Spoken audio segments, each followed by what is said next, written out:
बिस्मिल्लाहिर्रहमानिर्रहीम अस्सलामुअलैकुम। लेक्चर का आगाज़ हदीस नबवी सल्लल्लाहु अलैहि वसल्लम से करते हैं। हदीस का मफ़हूम ये है, अल्लाह के नबी फरमाते हैं जो शख्स रहम नहीं करता उस पर रहम नहीं किया जाता। आज हम स्टडी करने जा रहे हैं एक बहुत ही इंपॉर्टेंट टॉपिक जिसका नाम है इमोशनल EMF। ये टॉपिक बोर्ड में एज आ लॉन्ग क्वेश्चन पूछा जाता है या इसकी डेफिनेशन भी पूछी जा सकती है। ये बहुत ही इंपॉर्टेंट टॉपिक है, इसको आप ध्यान से समझिएगा। इसी टॉपिक को स्टडी करके हमने जनरेटर को बनाया, वही जनरेटर जो हम घरों में यूज़ करके इलेक्ट्रिसिटी को प्रोड्यूस करते हैं। सो आपने इस टॉपिक को ध्यान से समझना है। सबसे पहली चीज़ याद रख लेनी है आपने, जो फैराडे ने आपको ला दिया था कि किसी भी क्लोज लूप में अगर करंट फ्लो करवाना है या EMF इंड्यूस करवानी है तो उस पर लगने वाला फ्लक्स चेंज होगा। ये एक फंडामेंटल जो चीज़ है वो रहेगी। यहाँ पे कोई भी केस आप देखेंगे वहां पर एक चीज मस्ट आप लोगों ने देखनी है, क्या उस चीज पे लगने वाला फ्लक्स चेंज हो रहा है। अगर उस क्लोज लूप पे लगने वाला फ्लक्स चेंज हो रहा है तो समझ लो उसके अंदर EMF इंड्यूस होगी। तो आज भी हम EMF ही देखेंगे कि कैसे इंड्यूस होती है और फ्लक्स के चेंज होने से ही EMF इंड्यूस होगी। लेकिन चूंकि यहां पर हमारे पास एक राड होगा और उस राड को हम मोशन देंगे तो इसलिए इस EMF का नाम है मोशनल EMF। तो इसको डिफाइन कर सकते हैं, EMF produced due to motion of a conductor in magnetic field. हम किसी राड को मोशन देंगे मैग्नेटिक फील्ड में तो उसकी मोशन की वजह से उसके अंदर फ्लक्स चेंज होगा और उसके अंदर EMF इंड्यूस हो जाएगी। इस वाली EMF को हम नाम देते हैं मोशनल EMF। सबसे पहले हम लोग डायग्राम को देखते हैं। डायग्राम में आप देखिए, यहाँ पर हमारे पास ये एक मेटल की रेल है, ये दूसरी मेटल की रेल है, दोनों फ्रिक्शनलेस हैं और यहाँ इनके ऊपर मैंने एक राड को रखा। जो राड है वो सिलेंड्रिकल शेप में है और ये जो राड है ये मेटल का बना हुआ है और यहाँ पर मैंने एक मैग्नेटिक फील्ड अप्लाई की है जिसको मैंने ग्रीन कलर के क्रॉस से शो किया है और मैग्नेटिक फील्ड यूनिफॉर्म है और इनटू द प्लेन है। और इस राड की लेंथ जो रेल्स के अंदर है इसको इफेक्टिव लेंथ कहते हैं और ये लेंथ हमारे पास ये मैंने स्मॉल l से रिप्रेजेंट की है और यहाँ पर मैंने एक सेंसिटिव जो गिल्वानोमीटर है वो अटैच किया हुआ है। तो यहाँ पे मैंने लिख दिया मेरे पास राड है जिसकी लेंथ इफेक्टिव लेंथ L है जो कि मैंने प्लेस किया है यूनिफॉर्म मैग्नेटिक फील्ड में और ये मेटल की रेल्स के ऊपर रखा हुआ है और राड को हम बाहर से फोर्स लगाकर मूव करवाएंगे किस डायरेक्शन में, राइट डायरेक्शन में। और राड की वेलोसिटी कितनी होगी? आंसर है राड की वेलोसिटी जो है v होगी। तो ये थी सारी अरेंजमेंट जिसके बारे में मैंने आपको क्लियर किया कि कौन कौन सी चीज़ किस तरह से अरेंज की हुई है। अब हम फर्दर देखेंगे कि इस राड के अंदर आखिर EMF कैसे आती है। तो देखिए, जब इस राड को हम इस तरफ मूव करवाते हैं तो इस राड के अंदर जो चार्जेस होते हैं, आप पूछेंगे सर कौन से चार्जेस? तो बेटा मान लो राड जो है ये मेटल का है, इसके अंदर आपको पता है फ्री इलेक्ट्रॉन्स होते हैं असल में, लेकिन हम लोग शुरू से पॉजिटिव चार्ज के साथ ही ट्रीट कर रहे हैं। तो उसी कन्वेंशन को फॉलो करते हुए हम भी इसके अंदर पॉजिटिव चार्ज को ही ट्रीट करेंगे। ये रॉड न्यूट्रल है। सबसे पहली बात आपको ये बताऊं, ये जो रॉड है ये एटम से मिलके बना है तो पूरा रॉड जो है ये न्यूट्रल है। अगर पूरा रॉड न्यूट्रल है तो यहां पे मैं लिख सकता हूं हर न्यूट्रल चीज जो है एटम से जो मिलके बनी है उसके अंदर जितना पॉजिटिव चार्ज है समझ लो उसी के इक्वल वहां पर नेगेटिव चार्ज है। अगर मैं बात करूं राड के अंदर जो टोटल चार्ज है या राड पर जो टोटल चार्ज है वो कितना है? आंसर है राड पर टोटल चार्ज 0 है। बात समझ गए? अब होता क्या है, जब हम राड को मूव करवाते हैं तो इसके अंदर यहां पर मैंने लेट कर लिया एक पॉजिटिव चार्ज है, इसके अंदर एक नहीं है लाखों पॉजिटिव चार्जेस हैं, लाखों नेगेटिव चार्जेस हैं इसके अंदर, लेकिन उनमें से मैंने एक को यहां पे जो है हाईलाइट किया। ठीक है, हम नेगेटिव को भी ले सकते हैं, चूंकि हम शुरू से पॉजिटिव चार्ज को ट्रीट कर रहे हैं तो इसलिए मैंने पॉजिटिव को लिया। इसके अंदर एक पॉजिटिव नहीं है, इसके अंदर लाखों पॉजिटिव है, लाखों नेगेटिव है, जितना पॉजिटिव है उतना ही नेगेटिव है। अब उन लाखों में से मैंने एक को हाईलाइट किया। ठीक है, हम वन बाय वन देखते हैं क्या होगा। अब आप क्या कर रहे हैं, ये राड के अंदर जो चार्ज है इसको वेलोसिटी मिल रही है इस तरफ। ठीक है, और ये राड जो है मैग्नेटिक फील्ड के अंदर है। तो जब कोई चार्ज हो, मैग्नेटिक फील्ड हो और मूव कर रहा हो, चैप्टर नंबर 14 में पढ़ा, जब भी कोई चार्ज पार्टिकल मैग्नेटिक फील्ड के अंदर मूव करता है वो चार्ज पार्टिकल एक मैग्नेटिक फोर्स महसूस करता है। पढ़ा कि नहीं? मैं आपको याद करवाता हूं कि आप लोगों ने वहां पर पढ़ा कि force on a moving charge in a magnetic field जो होती है वो बराबर होती है बेटा क्यू वी क्रॉस बी। आपको शायद याद आ जाए ये वाली फोर्स। अगर हम इसकी मैग्नीट्यूड की बात करते हैं तो force on a charge moving in a magnetic field बराबर है Q V B sine of theta. और ये जो थीटा एंगल है ये बेटा होता है वेलोसिटी के दरमियान और ये होता है मैग्नेटिक फील्ड के दरमियान। यहां पर ये जो चार्ज है इसकी वेलोसिटी इस डायरेक्शन में है और magnetic field into the plane है। तो आप मुझे बताइए इस और इसके दरमियान एंगल कितना है 90। तो इस चार्ज पे लगने वाली जो मैग्नेटिक फोर्स है due to motion in magnetic field वो आ जाएगी क्यू वी बी। यहां पे साइन कितना आ जाएगा, आंसर है साइन 90 आएगा। तो अब यहां पे आप लिख सकते हैं कि ये जो फोर्स है चार्ज पे लगने वाली ये आ जाएगी क्यू, यहाँ पे वी, यहाँ पे बी, साइन 90 आपको पता है 1 होता है। इसको मैंने इक्वेशन 1 का नाम दे दिया, ठीक है। और अब अगला सवाल है कि ये जो फोर्स है इसकी मैग्नीट्यूड तो सर आपने बता दी, अब इस फोर्स की डायरेक्शन किधर होगी, किस डायरेक्शन में ये जो फोर्स है ये अमल करेगी। इसके लिए मैंने आपको वहां पे रूल सिखाया था। क्या सिखाया था? रूल। 2 रूल सिखाए थे, उनमें से एक रूल आपको याद करवाता हूं। आपके पास राइट हैंड होना चाहिए, जो फिंगर्स हैं ये आपने मैग्नेटिक फील्ड की तरफ कर लेनी है और थंब को आपने चार्ज की वेलोसिटी की तरफ कर लेना है। तो फिंगर्स किधर कर दी मैंने, मैग्नेटिक फील्ड की तरफ, और वेलोसिटी किधर है, राइट डायरेक्शन में। तो जिधर पाम जाएगी उधर चार्ज पर मैग्नेटिक फोर्स अमल करेगी। तो मान लो इस चार्ज पर मैग्नेटिक फोर्स जो है राइट हैंड रूल के मुताबिक ऊपर की डायरेक्शन में लगेगी।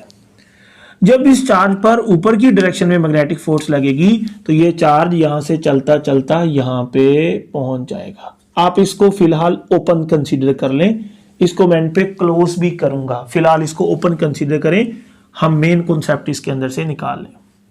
अब मुझे बताइए, आप लोग केमिस्ट्री में भी पढ़ते हैं, फिजिक्स में भी पढ़ा चैप्टर नंबर 12 में, कि जब कोई भी न्यूट्रल पार्टिकल हो या न्यूट्रल ऑब्जेक्ट हो उसका अगर पॉजिटिव चार्ज हम एक एंड पे ले जाएं तो जितना पॉजिटिव चार्ज एक एंड पे डेवलप होता है उतना ही नेगेटिव चार्ज दूसरे एंड पे डेवलप होता है। ये हमने डाइपोल वाला कॉन्सेप्ट जो पढ़ा वहां ये चीज हमने देखी है। तो ये रॉड चूंकि न्यूट्रल था, न्यूट्रल चीज का पॉजिटिव चार्ज एक एंड पे ले जाते हैं मैग्नेटिक फोर्स की मदद से, तो जब उसका पॉजिटिव चार्ज एक साइड पे शिफ्ट होता है तो उसका नेगेटिव चार्ज ऑटोमेटिकली दूसरी साइड पे डेवलप हो जाता है, क्योंकि जितना पॉजिटिव था उतना ही नेगेटिव था। आपने कुछ पॉजिटिव ऊपर ले गए तो जितना पॉजिटिव ले गए नीचे उतना नेगेटिव बढ़ जाता है, क्योंकि पॉजिटिव था उतना नेगेटिव, तो पॉजिटिव की कमी हो गई, पीछे क्या आ जाएगा, नेगेटिव। तो जितना पॉजिटिव यहां पे इकट्ठा होता है वही डाइपोल वाले कॉन्सेप्ट के मुताबिक उतना नेगेटिव चार्ज इस एंड पे इकट्ठा हो जाता है। एक और चीज आपके सामने रखूं, ये चार्ज जरूरी नहीं है कि हमने सेंटर से लेना है, हमारी बुक में सेंटर से लिया गया है। आप इस चार्ज को यहां कंसीडर कर लें, यहां कर लें, कहीं भी इस रॉड के अंदर कंसीडर कर सकते हैं। वैसे बेहतर यह है कि हम इसको यहां पे कंसीडर करें, ठीक है। लेकिन चूंकि हमारी बुक में इसको सेंटर में कंसीडर किया हुआ है, ना इधर की ना इधर की, ना तेरी ना मेरी बीच की बात, तो इसको यहाँ पे लेट किया, तो मैंने भी यहाँ पे लेट कर लिया। आप इस पूरे रॉड के अंदर इसको कहीं भी लेट कर सकते हैं, इसका कोई प्रॉब्लम नहीं है, ठीक है। तो अब मान लो इस पे कौन सा चार्ज आएगा, नेगेटिव। चूंकि ये रॉड छोटा सा है, इस रॉड को मैं जूम करके दिखाता हूं, ये आप इसकी जूम वाली फोटो देखिएगा, यही रॉड की यहां पर आपने देखा इस एंड पर कौन सा चार्ज आ गया, पॉजिटिव, और इस एंड पे कौन सा आ गया, नेगेटिव। क्या अब फर्दर कोई पॉजिटिव चार्ज ऊपर जाएगा, रॉड तो चल रहा है इस तरफ, तो आंसर है इसके अंदर कौन सा कोई एक पॉजिटिव चार्ज है, इसके अंदर तो लाखों पॉजिटिव चार्जेस हैं। तो फिर क्या होगा, फिर ये दूसरा जो इसके अंदर पॉजिटिव चार्ज है, इसके अंदर बहुत सारे पॉजिटिव चार्ज हैं, वो पहले भी मौजूद था, वो अब मैं यहां पर उसकी बात करता हूं, ये दूसरे वाला पॉजिटिव चार्ज जो है। अब क्या होगा, ये भी वही पॉजिटिव चार्ज है, उसी तरह का है, उतना ही है, इसको भी वेलोसिटी इस तरफ मिल रही है, तो इस पे लगने वाली जो बाहर से मोशन है, या इसको भी हम वेलोसिटी किस तरफ दे रहे हैं, इस तरफ, और इस पर जो मैग्नेटिक फील्ड है वो किधर है, अंदर को, ठीक है। इस चार्ज पर भी लगेगी फोर्स QVB, और ये भी चार्ज जो है ऊपर को फोर्स महसूस करेगा, ठीक है, कितनी, QVB, और ये दूसरे वाला चार्ज भी यहाँ पे इकट्ठा हो जाएगा, और उतनी ही यहाँ पॉजिटिव की कमी आ जाएगी, उतना नेगेटिव चार्ज इस एंड पर आ जाएगा। फिर इसके बाद तीसरा चार्ज आ जाता है, मैंने बोला उसके अंदर बहुत सारे पॉजिटिव चार्जेस हैं, फिर चौथा आता है, पांचवा आता है, छठा, सारे एट द सेम टाइम ही उन पे ये काम हो रहा होता है। लेकिन हम वन बाय वन डिस्कस करते हैं ताकि चीजें सिंपल रहें, ठीक है। अब ये फर्दर अगला चार्ज जो है इसकी बारी है, तो ये भी ऊपर चला जाता है। तो जब ये चला जाता है तो उतनी यहां पे कमी आ जाती है, तो पॉजिटिव की कमी जहां पे आ जाती है उतना ही समझ लें नेगेटिव चार्ज है। अब अगला सवाल है, क्या ये सारे पॉजिटिव ऊपर जाते जाएंगे नीचे नेगेटिव जाते जाएंगे? आंसर है नहीं। एक ऐसा टाइम आएगा कि पॉजिटिव चार्ज ऊपर जाना बंद हो जाएगा और नीचे नेगेटिव चार्ज का डेवलप होना भी बंद हो जाएगा। आप पूछेंगे सर जब ये चार्ज चल रहे हैं, रॉड चल रहा है, फिर तो सारे पॉजिटिव को ऊपर जमा हो जाना चाहिए। आंसर है आप तस्वीर का एक रुख देख रहे हैं। आप तस्वीर का जब दूसरा रुख देखेंगे तो आप बोलेंगे ये एक लिमिट है, एक लिमिट के बाद यहाँ पे पॉजिटिव चार्ज और यहाँ पे नेगेटिव चार्ज का जमा होना बंद हो जाएगा। अब आप पूछेंगे इसके पीछे लॉजिक क्या है, तो मैं आपको लॉजिकली एक्सप्लेन करूंगा। बेटा देखिए, जब ये चार्ज को ऊपर को कौन सी फोर्स लग रही थी मुझे बताओ? ऊपर को जो मैंने पाम रूल से चेक की, आंसर है ऊपर को इस पे लग रही थी मैग्नेटिक फोर्स, ये वाली QVB, ये वाली फोर्स लग रही थी जिसकी वजह से ये ऊपर इकट्ठा हो रहा था। लेकिन जब ये यहां पर पॉजिटिव चार्ज जमा हो जाता है, यहां पर नेगेटिव चार्ज जमा हो जाता है, तो सोचो ये वाला पॉजिटिव चार्ज और ये वाला नेगेटिव चार्ज यहां पर इस चार्ज को क्या करेंगे? इस तरफ फोर्स लगाएंगे। ये पॉजिटिव चार्ज जो यहां पे जमा हो चुका है इस वाले चार्ज को रिपेल करेगा, यानी इधर फोर्स लगाएगा। और ये वाला चार्ज जो यहां पे जमा हो चुका है, ये वाला चार्ज भी इस चार्ज को इधर फोर्स लगाएगा। मतलब यहां पर जो चार्ज एकमुलेट हो चुका है वो इस ऊपर जाने वाले चार्ज को ऊपर की बजाय उसके अपोजिट फोर्स लगाएगा जिधर वो जा रहा है नीचे को। तो ये वाला जो पॉजिटिव चार्ज है, ये वाला जो नेगेटिव चार्ज है, इस वाली फोर्स को हम बोलते हैं इलेक्ट्रिक फोर्स। क्या नाम देते हैं? Electric force. मैं आपको याद करवाता हूं, आप लोगों ने फर्स्ट चैप्टर में स्टडी किया था। हमारे पास ये एक पॉजिटिव प्लेट है और यहां पर हमारे पास एक नेगेटिव प्लेट है। इन पॉजिटिव और नेगेटिव प्लेट के दरमियान क्या होती है? आंसर है इनके दरमियान हमारे पास इलेक्ट्रिक फील्ड होती है। अगर इलेक्ट्रिक फील्ड के अंदर हम लोग कोई भी चार्ज रखते हैं तो इलेक्ट्रिक फील्ड उन चार्जेस पर फोर्स किधर लगाती है? अगर वो पॉजिटिव है तो उस पर लगने वाली फोर्स बेटा है पॉजिटिव से नेगेटिव की तरफ, यानी पॉजिटिव टू नेगेटिव इस तरफ लगेगी। यहां पर भी ये पॉजिटिव चार्ज है, इस साइड पे नेगेटिव चार्ज है। बिल्कुल इनका बिहेवियर वही है जो हमने चैप्टर नंबर 12 में स्टडी किया था। तो अब यहां पर जो चार्जेस ऊपर जमा हो चुका है, नीचे जमा हो चुका है, वो इस पर बेटा फोर्स लगाएगा। किस डायरेक्शन में? जिधर मैग्नेटिक फोर्स लग रही थी उसकी अपोजिट डायरेक्शन में, यानी मैग्नेटिक फोर्स ऊपर को लग रही थी और ये वाली फोर्स नीचे की डायरेक्शन को लगेगी। तो अब मुझे बताइए कि जो नीचे को डायरेक्शन लगती है इसको हम बोलते हैं इलेक्ट्रिक फोर्स। और बेटा इलेक्ट्रिक फोर्स कितनी होती है मैं आपको याद करवा देता हूं। इलेक्ट्रिक फोर्स बराबर होती है E मल्टीप्लाई बाई Q। मैंने आपको पहले भी कई दफा बताया, अगर मूविंग चार्ज पे मैग्नेटिक फोर्स लगती है वो होती है QVB साइन ऑफ थीटा। अगर किसी चार्ज को इलेक्ट्रिक फील्ड में रखा जाए यानी इलेक्ट्रिक फोर्स लगती है वो बराबर होती है E इंटू Q। अगर किसी चार्ज पे ग्रेविटेशनल फोर्स लगती है जो कि जमीन पे या कहीं पे भी कोई मास पड़ा हुआ है वो होती है mg। ये किसी चार्ज पे लगने वाली, मूविंग चार्ज पे लगने वाली मैग्नेटिक फोर्स है, साथ साइन थीटा भी आएगा। और ये किसी चार्ज पे लगने वाली इलेक्ट्रिक फोर्स है जो इलेक्ट्रिक फील्ड की वजह से लगती है। और ये किसी भी मास पे लगने वाली ग्रेविटेशनल फोर्स होती है जो ग्रेविटी की वजह से अमल करती है। तो यहां पर चार्ज को जो ऊपर को लग रही है जो मोशन की वजह से, वो है बेटा मैग्नेटिक फोर्स। और यहां पर जो चार्ज जमा हो गया और इस चार्ज की वजह से यहां पे इलेक्ट्रिक फील्ड कायम हो जाती है बिल्कुल इसकी तरह। और ये वाली जो फोर्स है इसको हम बोलते हैं इलेक्ट्रिक फोर्स। जिधर मैग्नेटिक फोर्स है इलेक्ट्रिक फोर्स उसके अपोजिट है। अब क्या 3 चार्ज चले गए, क्या चौथा चार्ज भी जाएगा? देखिए अब ये जो 3 चार्ज हैं, चार्ज थोड़े हैं, ये भी चार्ज थोड़े हैं। तो जब चार्ज कम है तो यहां पर इलेक्ट्रिक फील्ड भी कम है। जब इलेक्ट्रिक फील्ड कम है तो इलेक्ट्रिक फोर्स भी कम है। तो इलेक्ट्रिक फोर्स थोड़ी सी है और मैग्नेटिक फोर्स मैंने क्या बनाई है?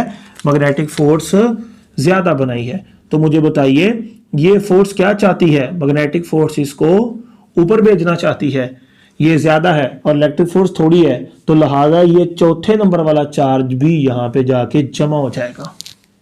बात समझिए। अब चौथे के बाद 5वें चार्ज की बारी आती है। तो पांचवें चार्ज को भी वेलोसिटी इधर मिली है, मैग्नेटिक फील्ड अंदर को है, वेलोसिटी इधर, मैग्नेटिक फील्ड अंदर को, फोर्स किधर लगेगी, ऊपर को, QVB। तो ये पांचवा चार्ज भी ऊपर जाना चाहेगा। अब मुझे बताइए, यहां पे पहले 3 चार्ज थे, अब 4 चार्ज जमा हो गए, तो यहां पर इन चार्जेस की वजह से इलेक्ट्रिक फील्ड जो है बढ़ जाएगी। जब इलेक्ट्रिक फील्ड बढ़ जाएगी तो इन चार्जेस पे लगने वाली इलेक्ट्रिक फोर्स बढ़ जाएगी। तो इलेक्ट्रिक फोर्स पहले इतनी सी थी, अब इलेक्ट्रिक फोर्स बढ़कर इतनी हो जाएगी। पहले से बढ़ गई इलेक्ट्रिक फोर्स। तो अब देखिए कि ये फोर्स अभी भी ज्यादा है, लेकिन ये जो इलेक्ट्रिक फोर्स है ये अभी भी कम है। फॉर एग्जांपल ये 10 है, ये अभी 9 है, तो ये फोर्स ज्यादा है, तो ये चार्ज भी यहां पे जमा हो जाएगा और यहां पे नेगेटिव चार्ज आ जाएगा। अब क्या होगा, 5 चार्जेस यहां पे जमा हो चुके हैं। अब छठे चार्ज की बारी आती है, ये पहले वाला नहीं है, ये नेक्स्ट है पॉजिटिव चार्ज। अब इस पर भी मैग्नेटिक फोर्स ऊपर को लगती है, ये ऊपर जाना चाहता है, लेकिन यहां पर चार्ज काफी ज्यादा जमा हो चुका है। जब चार्ज यहां पे ज्यादा हो चुका है तो इन चार्जेस की वजह से इलेक्ट्रिक फील्ड बढ़ चुकी है। अगर इलेक्ट्रिक फील्ड बढ़ चुकी है तो फिर वहां पे इलेक्ट्रिक फोर्स बढ़ चुकी है, और इलेक्ट्रिक फोर्स पहले इतनी थी, अब बढ़ के इलेक्ट्रिक फोर्स जो है इतनी हो चुकी है। अब छठे चार्ज की जब बारी आती है, उससे पहले इतना चार्ज जमा हो चुका है कि इनकी इलेक्ट्रिक फील्ड इतनी हो चुकी है कि ये वाली फोर्स जो है, बोलो इलेक्ट्रिक फोर्स, जितनी मैग्नेटिक फोर्स है उसके बराबर हो चुकी है। कौन सी फोर्स? Electric force. अब जितनी ये है उतनी ही ये है, तो ये वाला चार्ज जो है नेट फोर्स इस पे क्या आ जाएगी? 0। तो ये चार्ज जो है वो फर्दर मूव नहीं कर पाएगा, और इस पर चार्जेस का जो अमल है, जो यहां पे चार्जेस जमा हो रहे थे, वो वाला प्रोसेस स्टॉप हो जाएगा। बात समझ गए? तो जिस वक्त चार्ज पे लगने वाली मैग्नेटिक फोर्स बराबर हो जाती है इलेक्ट्रिक फोर्स के, तो उस वक्त चार्जेस की जो मूवमेंट है या चार्जेस का जो उसके ऊपर जमा होना है वो बंद हो जाता है, चार्जेस मज़ीद उस पर जमा नहीं हो पाते, और इस कंडीशन को हम बोलते हैं कि यहाँ पर फोर्सेस के दरमियान जो है इक्विलिब्रियम आ चुका है, मज़ीद चार्जेस वहाँ पे डेवलप नहीं होंगे। बात समझ गए? याद रख लो, मैग्नेटिक फोर्स डिपेंड करती है वेलोसिटी पे, मैग्नेटिक फील्ड पे और चार्ज पे। इसके अंदर जितने भी चार्जेस हैं एक जैसे ही हैं, सब चार्जेस की वेलोसिटी सेम है, सब पर मैग्नेटिक फील्ड एक जैसी है। तो QVB यानी मैग्नेटिक फोर्स जितनी शुरू में थी एट द एंड उतनी रहेगी। फॉर एग्जांपल शुरू में 10 थी, एट द एंड तक 10 ही रहेगी। लेकिन इलेक्ट्रिक फोर्स जो है वो शुरू में कम होती है, क्योंकि यहाँ पे चार्जेस थोड़े होते हैं, तो इनके दरमियान इलेक्ट्रिक फील्ड थोड़ी होती है, इलेक्ट्रिक फील्ड थोड़ी होती है, इलेक्ट्रिक फोर्स थोड़ी होती है। तो शुरू में इलेक्ट्रिक फोर्स 0 होती है, फिर जब चार्ज जमा हो जाते हैं तो इलेक्ट्रिक फोर्स 2 हो जाती है, फिर और चार्ज जमा होते हैं, इलेक्ट्रिक फोर्स 3 हो जाती है, इलेक्ट्रिक फोर्स 5 हो जाती है, फिर इलेक्ट्रिक फोर्स 7 हो जाती है, फिर इतना चार्ज इसके ऊपर जमा हो जाता है कि इनके दरमियान इलेक्ट्रिक फोर्स जो है वो बिल्कुल कितनी हो जाती है? 10। तो जब ये मैग्नेटिक फोर्स इलेक्ट्रिक फोर्स के बराबर हो जाती है, उसके बाद फर्दर चार्जेस की एकमुलेशन जो है वो स्टॉप हो जाती है। तो यहां पे मैं लिख सकता हूं एट स्टार्ट, जो यहां पर चार्जेस जमा हुए हैं वो 0 है, और यहां पर इनके दरमियान इलेक्ट्रिक फील्ड भी 0 है।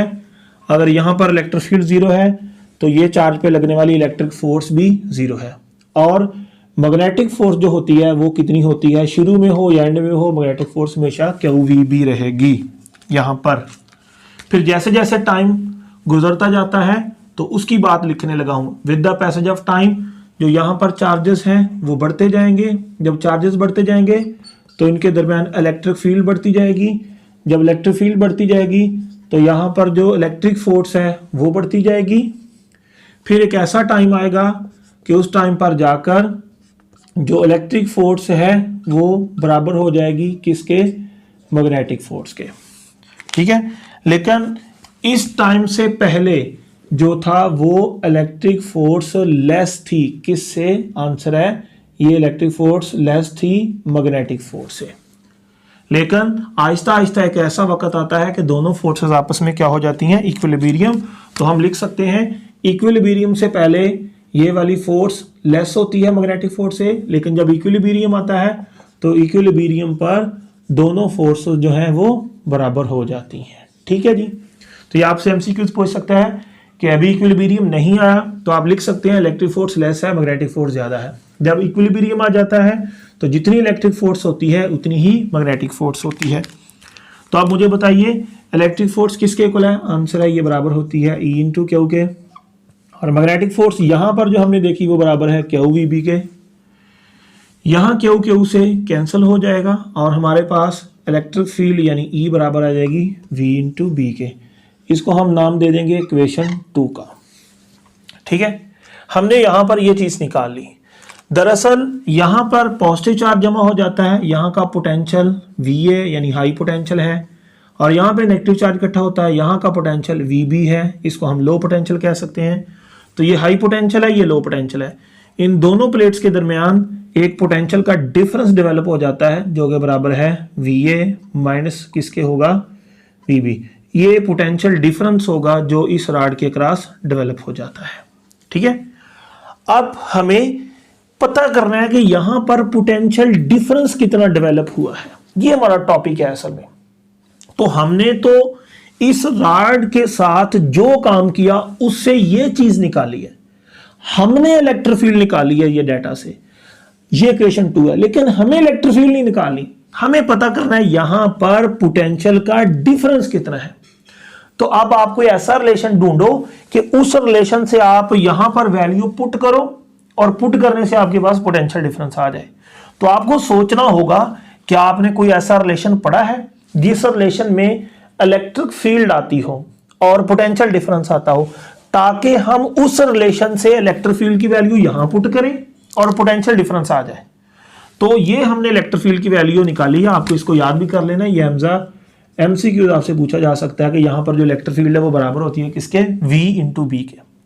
लेकिन हमें इसके लिए जो रिलेशन बनाना है वो पोटेंशियल डिफरेंस वाला बनाना है। कैसे बनाएं? हम क्या ऐसा करें कि यहां इसके अंदर पोटेंशियल डिफरेंस आ जाए, हमें इसके अंदर पोटेंशियल डिफरेंस लेके आना है। तो मैं आपको याद करवाता हूं एक कॉन्सेप्ट जो कि हमने चैप्टर नंबर 12 में स्टडी किया था। हमने स्टडी किया था, ये एक पॉजिटिव प्लेट है, बिल्कुल जैसे यहाँ पे एक पॉजिटिव प्लेट है।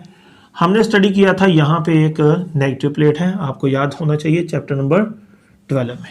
ठीक है, जब यहाँ पे एक पॉजिटिव और नेगेटिव प्लेट होती है तो आपने पढ़ा है वहां पर इनके दरमियान एक इलेक्ट्रिक फील्ड एग्जिस्ट करती है, याद हो आपको शायद। यहाँ पर पॉजिटिव से नेगेटिव की तरफ एक इलेक्ट्रिक फील्ड एग्जिस्ट करती है, और दो प्लेट्स के दरमियान इलेक्ट्रिक फील्ड कितनी है? E है। और आपको याद होना चाहिए इनके दरमियान जो इलेक्ट्रिक फील्ड है वो बराबर होती है negative gradient of potential. Negative gradient of potential मतलब नेगेटिव डेल्टा V ओवर क्या है? इनका दरमियानी फासला डेल्टा R। E क्या है? इन प्लेट्स के दरमियान इलेक्ट्रिक फील्ड है।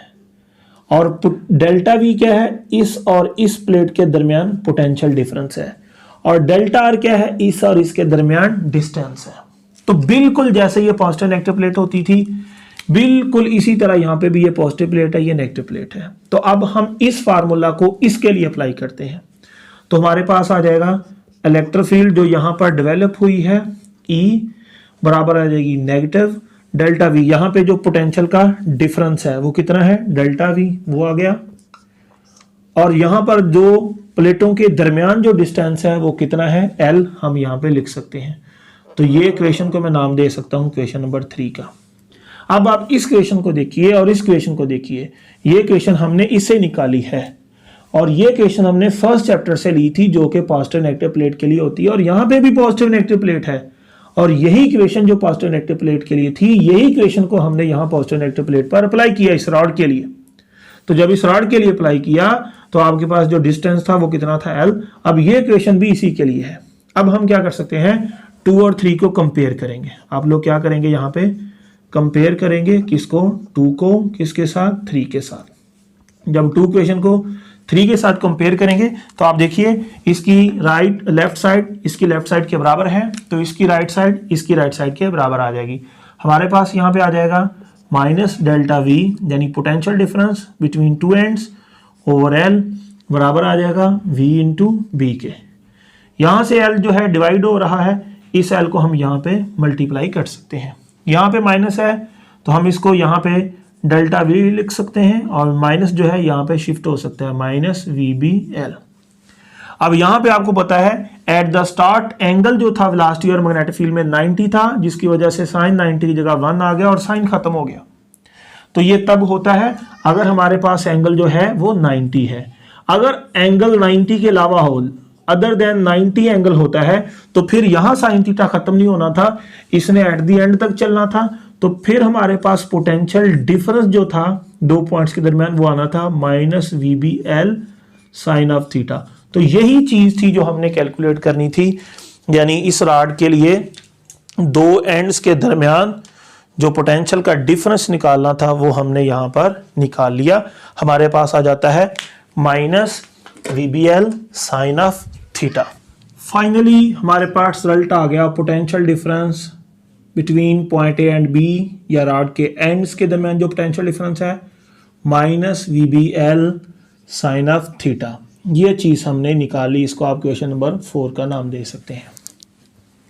अब यहां पर हमारा टॉपिक जो था इसमें हमने EMF को कैलकुलेट करना था। कौन सी चीज कैलकुलेट करनी थी? आंसर है हमने तो EMF को कैलकुलेट करना था। तो हमारे पास कौन सी चीज आई है? हमारे पास पोटेंशियल का डिफरेंस आया है, हमें EMF को कैलकुलेट करना है। अब हम EMF को कैसे कैलकुलेट करेंगे? तो बेटा आपको याद होना चाहिए, आपने चैप्टर नंबर 13 में स्टडी किया था, EMF बराबर होती है पोटेंशियल डिफरेंस प्लस होता है I मल्टीप्लाई बाई उस रॉड की इंटरनल रेजिस्टेंस। ये है इंटरनल रेजिस्टेंस ऑफ रॉड। ठीक है, आप लोग ये चीज ध्यान में रखें, अगर हम रॉड की इंटरनल रेजिस्टेंस 0 मान लें, या आपके पास जो सर्किट है वो ओपन हो, अगर ओपन होगा तो क्या 0 होगा? करंट। अगर हमारे पास इंटरनल रेजिस्टेंस की बात करते हैं उसको आप 0 मान लें, दोनों में से एक चीज मान लें, या उस रॉड की इंटरनल रेजिस्टेंस को आप 0 मान लें, या आप उस रॉड में से फ्लो होने वाला जो करंट है उसको 0 मान लें।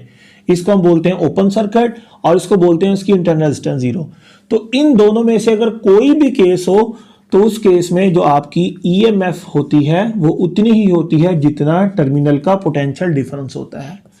यहां पर हमने जो रॉड के टर्मिनल पर पोटेंशियल डिफरेंस है उसको क्या माना हुआ है? Delta V। EMF को हम यहाँ पे E से लिखेंगे और पोटेंशियल डिफरेंस को डेल्टा V से लिखेंगे। तो ये मैंने यहाँ एक चीज साबित की कि EMF पोटेंशियल डिफरेंस के बराबर होती है। कब होगी? या उस रॉड की इंटरनल रेजिस्टेंस 0 हो, या वहां पर हम उसको एज अ ओपन सर्किट मान ले, यानी करंट 0 मान ले। R 0 हो जाए तब भी ये रकम 0 हो जाएगी, अगर करंट 0 हो जाए तब भी ये रकम 0 हो जाएगी। जब ये टर्म 0 हो जाएगी तो ये वाला पोटेंशियल डिफरेंस EMF के बराबर हो जाएगा। तो पोटेंशियल डिफरेंस को मैंने डेल्टा V से लिखा है, EMF को मैंने E से लिखा है। तो ये कंडीशन पर हमारे पास जो पोटेंशियल का डिफरेंस है वो EMF के बराबर आ जाता है। तो इसको आप अप्लाई कर दें क्वेश्चन नंबर 4 पर, अप्लाई कर दें क्वेश्चन नंबर, बोलिए क्वेश्चन नंबर 4 पर। जब आप इसको अप्लाई करेंगे वी गेट, हम क्या हासिल करते हैं? हमारे पास यहां पर डेल्टा V की जगह क्या आ जाएगा? EMF, और EMF के बाद यहां पे माइनस VBL, यहां पे साइन ऑफ थीटा। और याद रख लेना है ये वाला जो थीटा है ये किसके दरमियान है? आंसर है ये वाला जो थीटा है हमारे पास शुरू से मैंने आपको जो बताया था ये वेलोसिटी और मैग्नेटिक फील्ड के दरमियान होता है। तो याद रख लो ये वाला थीटा वेलोसिटी के दरमियान है और किसके दरमियान? मैग्नेटिक फील्ड के दरमियान। तो फाइनली हमने ये रिजल्ट ही निकाल लिया कि उस रॉड के अंदर जो मोशन की वजह से EMF पैदा होती है वो बराबर है minus VBL sine of theta. अब यहां पे बच्चे सवाल करते हैं कि सर इस माइनस के क्या मीनिंग्स हैं? ठीक है, तो बेटा याद रख लो माइनस के लिए हम पूरा एक आगे जाके आर्टिकल पढ़ेंगे जिसका नाम लेंज़ेस लॉ है। तो लेंज़ेस लॉ में इस माइनस को अच्छी तरह से एक्सप्लेन किया जाएगा। तो ये थी आपके पास मोशनल EMF जो कि रॉड के मोशन की वजह से पैदा होती है। यहां पर यह भी सवाल होता है कि रॉड की मोशन से क्या मिलता है? तो बेटा जैसे जैसे रॉड मोशन करता है तो आपका जो लूप का एरिया है वो बढ़ता जाता है। जब लूप का एरिया बढ़ता जाता है तो फ्लक्स बढ़ता जाता है, फ्लक्स बढ़ता है, फ्लक्स चेंज होता है, फ्लक्स चेंज होता है तो इसके अंदर EMF इंड्यूस होती है। बात समझ गए? ये था हमारा टॉपिक मोशनल EMF वाला। हम यहां से करंट भी फाइंड कर सकते हैं कि अगर बाहर हमने कोई यहाँ पे रेजिस्टर लगा दिया, यानी यहाँ गैल्वानोमीटर की बजाय आप यहाँ पर कोई रेजिस्टर ऐड कर देते हैं, कोई बल्ब लगा देते हैं जिसकी रेजिस्टेंस कितनी है आपके पास? आंसर है R। तो तब इसमें से जो करंट फ्लो होगा वो करंट कितना होगा? तो करंट के लिए बेटा आपके पास आंसर आ जाएगा, करंट बराबर होता है, आपको पता है EMF divided by resistance. EMF बराबर है minus VBL sine of theta, divide में क्या आ जाएगा, उस चीज़ की रेजिस्टेंस। तो ये आपके पास मोशनल ईएमएफ से पैदा होने वाला करंट आई आ जाएगा। आपसे ये भी सवाल किया जा सकता है कि वहां पर जो चार्ज इंड्यूस हुआ है, कितना चार्ज है जो इस मोशनल ईएमएफ की वजह से जो है वो फ्लो हो चुका है, कितना चार्ज जो है वो यहां से जा चुका है, कितना चार्ज इंड्यूस हो चुका है, या कितना चार्ज है जो यहां से फ्लो हो जो है वो कर चुका है। तो ईएमएफ ये रिलेशन से, करंट ये रिलेशन से, तो चार्ज पता करना हो तो चार्ज करंट बराबर होता है डेल्टा क्यू ओवर क्या है डेल्टा टी। यहाँ से आ जाएगा माइनस VBL, यहाँ पे क्या आ जाएगा साइन ऑफ थीटा, और डिवाइड में क्या आ जाएगा R। चूंकि आपने इंड्यूस चार्ज का पता करना है तो यहाँ से T को खत्म करके, चूंकि ये डिवाइड हो रहा था, यहाँ पे T मल्टीप्लाई हो जाएगा। तो ये इंड्यूस चार्ज आपके पास आ जाएगा कि कितना चार्ज इंड्यूस हुआ है। ये समझ ले मोशनल ईएमएफ है, ये मोशनल करंट है, और ये मोशनल चार्ज है। ठीक है, ये नाम बुक में नहीं है, मैंने खुद से रख दिए। आप इसको इंड्यूस्ड ईएमएफ का नाम दे सकते हैं, इंड्यूस्ड करंट का, या इंड्यूस जो है वो चार्ज का नाम दे सकते हैं। इस तरह बेटा जो है हम इस चीज को स्टडी करते हैं। अब लास्ट पे एक पॉइंट है जो मैं आपके साथ शेयर करूंगा, बहुत ही कॉन्सेप्चुअल है। वो पॉइंट ये है कि जब ये सर्किट ओपन था तो यहां पे 5-5 मिसाल के तौर पर चार्जेस जमा हो गए थे। जब ये 5-5 चार्जेस जमा हो गए थे तो फॉर एग्जांपल इलेक्ट्रिक फोर्स कितनी थी नीचे को 10, मैग्नेटिक फोर्स भी कितनी थी 10, और क्या आ चुका था इक्विलिब्रियम, चार्जेस का जमा होना बंद हो चुका था। ठीक है सर, ये तो पता है हमें। जब हम यहां सर्किट को क्लोज कर देते हैं तो क्या होगा, सोचिए। जब सर्किट क्लोज होगा, ये एंड पे हाई पोटेंशियल है, यहां पे लो पोटेंशियल है, तो यहां पर जो चार्जेस होंगे वो किधर चलेंगे, हाई पोटेंशियल से लो पोटेंशियल की तरफ चलेंगे। तो जब सर्किट क्लोज होता है, यहां पर जो चार्जेस जमा हुए थे, रुक चुके थे, अब वो रुकते नहीं हैं। तो मास्टर साहब क्या करेंगे वो चार्जेस, वो पुत्र ये चार्जेस हाई पोटेंशियल से इन्होंने केड़ी एल्फी ला के रखी है थे, ये फ्री है, तो ये हाई पोटेंशियल से लो पोटेंशियल की तरफ जाएंगे।